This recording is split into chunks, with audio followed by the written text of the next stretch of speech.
למות האנשים.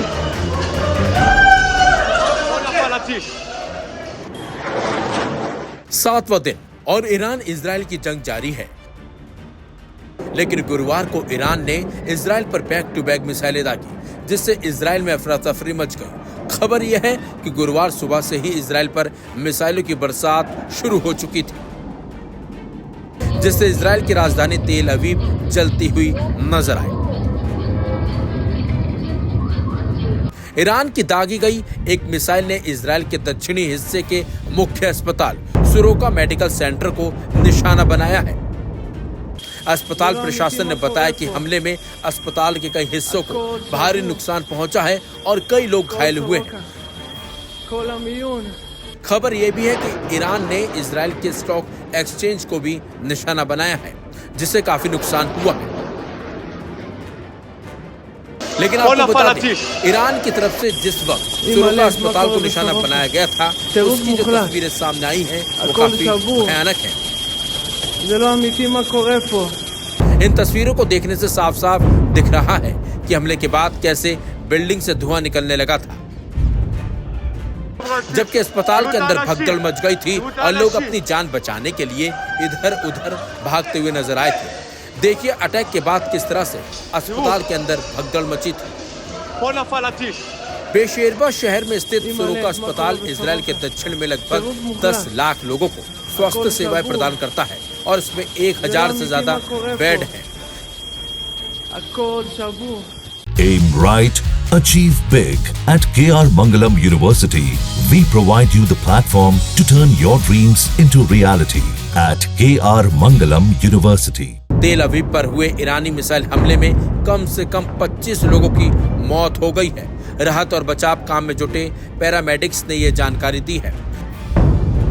हमले के बाद अस्पताल ने आम लोगों से अनुरोध किया है कि वो इलाज के लिए फिलहाल अस्पताल न आए। अधिकारियों के मुताबिक अस्पताल के साथ साथ कुछ रिहायशी इमारतों को भी काफी नुकसान पहुंचा।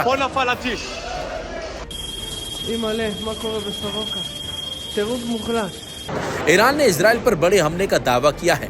ईरान ने तेल अवीव पर मिसाइल दागी है, जिससे कई इमारतें जमींदोज हो गई हैं।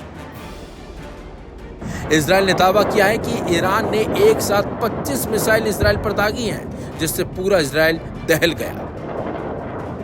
इसके साथ साथ ईरान ने दावा किया है कि इस अस्पताल के अंदर IDF का सेंटर चलाया जा रहा था, इसी वजह से इस पर यह हमला किया गया है। वहीं इस हमले के बाद इजराइल को बड़ी चोट भी लगी है। ईरान के इजराइल पर किए गए अटैक के बाद प्रधानमंत्री नेतन्याहू का भी बड़ा बयान आया है, जिसमें उन्होंने कहा, ईरान ने सुरोका अस्पताल में हमला किया, रिहायशी इलाकों पर अटैक किया, ईरान को इसकी कीमत चुकानी होगी। ये दोनों देश आपको बता दें एक दूसरे पर वार पलटवार कर रहे हैं। ईरान में अब तक इन हमलों में 639 लोगों की मौत हो चुकी है, जबकि 1000 से ज्यादा लोग घायल हो चुके हैं।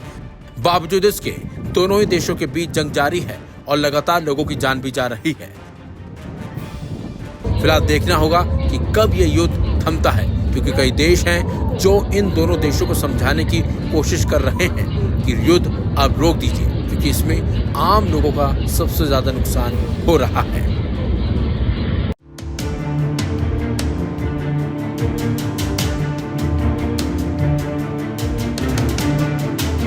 नमस्कार, आप देख रहे हैं लाइव हिंदुस्तान। मिडिल ईस्ट में इजराइल और ईरान के बीच तनाव अपने चरम पर जाता हुआ नजर आ रहा है। 13 जून 2025 को जहां इजराइल ने ईरान के परमाणु संयंत्रों और साथ ही कई सैन्य ठिकानों पर हमला किया, जिसमें ईरान के टॉप कमांडर और कई वैज्ञानिक मारे गए, तो वहीं इसके जवाब में ईरान ने बीती रात इजराइल की राजधानी तेल अवीव सहित कई अन्य शहरों को बुरी तरह दहला दिया।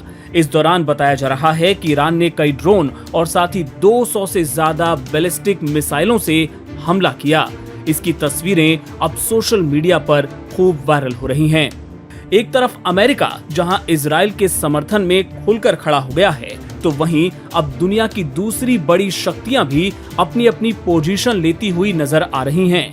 इनमें दो शक्तियां यानी चीन और रूस अब ईरान के पक्ष में जाते नजर आ रहे हैं। आपको सबसे पहले बताते हैं कि ईरान के दोस्त चीन ने इस हमले को लेकर क्या कहा है। चीन ने इस हमले को लेकर साफ तौर पे नाराजगी जताई है। और इजराइल के हमलों की निंदा करते हुए कहा कि ये ईरान की संप्रभुता, सुरक्षा और क्षेत्रीय अखंडता का उल्लंघन है और इजराइल को अपना ये अभियान तुरंत रोक देना चाहिए। संयुक्त राष्ट्र सुरक्षा परिषद की शनिवार को हुई बैठक में चीन ने कहा कि इजराइल की ओर से ईरान की संप्रभुता का उल्लंघन जिस तरह से किया गया है, चीन उसकी कड़ी निंदा करता है और साथ ही उन्होंने कहा कि चीन संघर्षों के विस्तार का विरोध करता है और इजराइल ने जो कार्रवाई की है उसे लेके चीन काफी चिंतित है। Aim right, achieve big. At KR Mangalam University, we provide you the platform to turn your dreams into reality. At KR Mangalam University. चीन ने जोर देकर कहा कि हर देश को अपनी सुरक्षा करने का अधिकार है। यहाँ पर आपको बता दें कि चीन और ईरान की दोस्ती किसी से छिपी हुई नहीं है।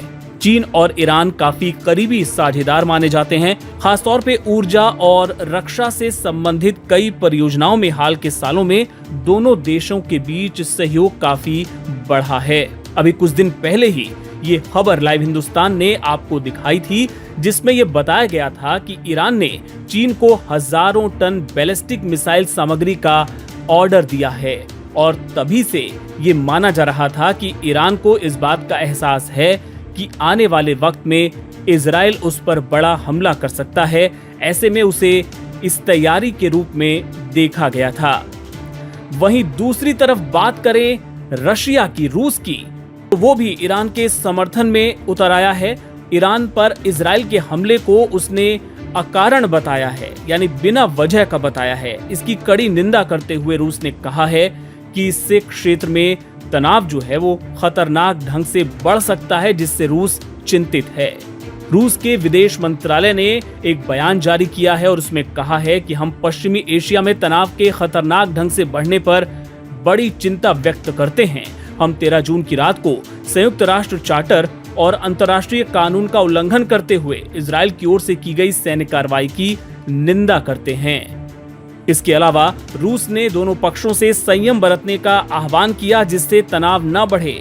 रूस ने अपने बयान में कहा कि हमारा ये यकीन है कि ईरान पर हमले की योजना बनाने और उसे अंजाम देने वाले लोग जो भी स्पष्टीकरण दें, ईरानी परमाणु कार्यक्रम के इर्द गिर्द कोई भी समझौता सैन्य बल से नहीं हो सकता। इसे केवल शांतिपूर्ण राजनीतिक और कूटनीतिक तरीकों से ही हासिल किया जा सकता है। आपको बता दें कि जिस तरीके से चीन और रूस ने ईरान का समर्थन किया है, उसके बाद इस तरह की आशंका बढ़ गई है कि अगर ईरान और इजराइल के बीच सैन्य टकराव आने वाले वक्त में बढ़ता है तो ये विश्व युद्ध की संभावना को मजबूत कर सकता है। यहाँ पर आपको ये भी बता दें कि रूस दरअसल ईरान को हर तरह की सैन्य सहायता देता रहा है। दोनों देशों के बीच इसे लेकर काफी सहयोग होता रहा है।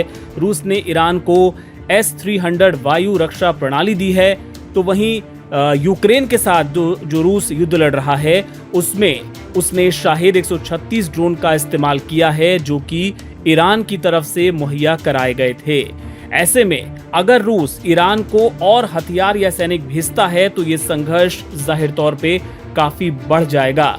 दरअसल रूस मध्य पूर्व में जिस तरह से अमेरिका का प्रभाव बढ़ रहा है उसको कम करने की चाहत रखता है और ईरान के बहाने वो इसे पूरी करने की कोशिश कर सकता है।